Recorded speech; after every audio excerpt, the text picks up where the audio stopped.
The Mercedes of compact MPVs is pretty much the kind of car you'd expect.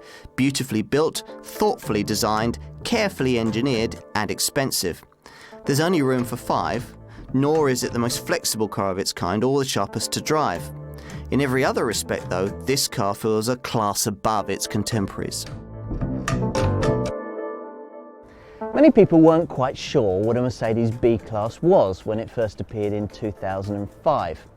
Mercedes themselves initially muddied the water by calling it a sports tourer, but I think we can safely ignore that because it doesn't take very long behind the wheel of this car to realise that sportiness isn't very high on its agenda. Probably closer to the mark would be to describe it as a 5-seater mini-MPV that doesn't advertise its people-carrying prowess too greatly. It's a car you could drive on your own without people wondering where the rest of your brood was. It's a car you might think of if you were considering a Ford C-Max or a Renault Scenic and wanted something a bit classier.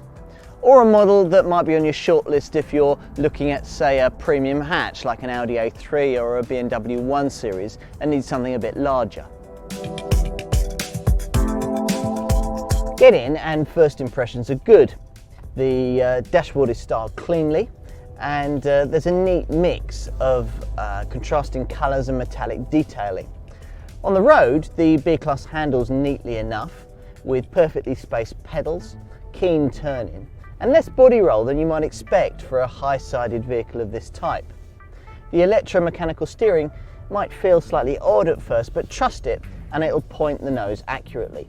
The ESP stability control system may prove slightly overzealous for some more press-on drivers, people who might also complain about a slight lack of steering feel or fidgety low-speed ride. But overall, the B Class is a far better handler than most would give it credit for.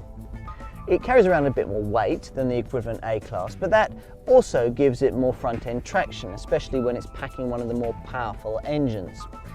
Hill Start Assist is a useful function that prevents rollback on steep slopes. The petrol lineup opens with the 95 brake horsepower B150, and then there's the 115 brake horsepower B170. Now, if you're choosing between these two, bear in mind that a Mercedes B Class weighs a not insubstantial 1,300 kilograms, and all of that means that, surprise, surprise, the smaller engine fails to move this car along with much alacrity. You'd probably end up stretching it and returning inferior fuel consumption figures to those you get in the larger engine model. All of which means that the price premium of 1,200 quid to trade up to a B170 will probably prove to be money well spent. Assuming they can afford it though, most buyers would probably rather go for a diesel. The entry point being marked out by the 109 brake horsepower B180 CDI version that I'm driving here, which sits just below the range-topping B200 CDI with 140 brake horsepower. Now, the default transmission is of course a straightforward manual setup, but there is the option of an Autotronic CVT auto gearbox for those who want it. It's easy to make a £90,000 car drip with feel-good factor, but Mercedes have shown us here that much the same kind of appeal can be generated with a much more affordable product. Now, the company has worked hard to sharpen the B Class package in recent times, and this slightly facelifted version features a more purposeful front end courtesy of a revised front grille and revised headlamps. The rear end has also been tidied up, and there are now no models that don't sport body-coloured door mirrors, door handles and skirt panels. The B Class has always been more about the inside than the outside though. Get in, sit in the back, and you'll appreciate that the room here is comparable to that you'd get in the back of an S-Class luxury saloon. And the amount of leg and headroom available will satisfy all but those at the extreme end of the ergonomic scale. There's ample room too for 3 adults to sit abreast on the rear seat. Now, all of this has been achieved despite the fact that a B Class breaks the tape in terms of length at just 4,270mm. Now, to put that into perspective, a Ford Focus measures 4,342mm from front to back, which makes this Mercedes something of a packaging marvel. The rear seats all fold flat in the floor to create a total luggage carrying capacity of 1,530 litres, or 550 litres with all the seats in place. And you can even use this clever system for creating a totally flat loading floor. So you've got a loading bay with two different heights. Now moving round, you've got nice touches like the way that this front passenger seat can fold forward for really long loads like a surfboard or a bicycle. And clever touches like the way that you can store the seat belts away in these very nice little sockets so that they're out of the way when you're loading or unloading. Some models also have a separate centre section for the rear back seat rest so that you can fold it out to create an armrest and cup holders. So, to be or not to be? Well, the first question to answer is whether you should be put off by those asking prices. And what are they? Well, you'll probably end up paying between £18,000 and £24,000 for your Mercedes B Class. And that represents a premium between £2,000 and £3,000 on comparable models from mainstream manufacturers. Still, bear in mind that at the end of the ownership period, you'll get a lot of that back, thanks to much stronger residual values and having enjoyed a much nicer car in the interim. Standard equipment across the range includes air conditioning, all-round electric windows with tinted glass, a 4-spoke steering wheel with multi-function buttons, and brushed aluminium trim on the fascia, the transmission tunnel and the door panels.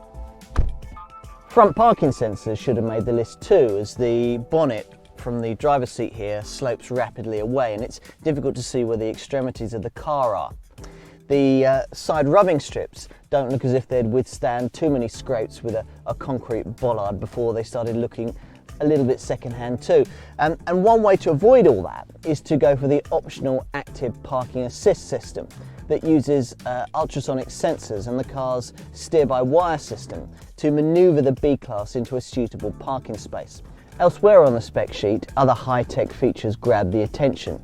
Clever touches such as crash-responsive interior lighting, flashing brake lights, and improved infotainment systems all mark this B Class out as something removed from the norm. In a bid to further improve engine efficiency and drive down fuel costs, petrol B150 and B170 models can be ordered with an optional blue efficiency package, which comes with a eco start-stop function.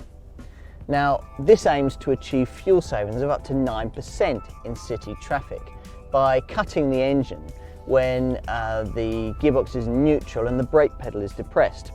A starter generator then fires the engine back into life quicker than a conventional starter motor. Fuel economy isn't bad with the diesel B Class models. Both achieve around 50 miles to the gallon on the combined cycle, and that compares to around 42 miles to the gallon that you'll get at the wheel of the petrol models. Insurance groupings range between 7 and 8.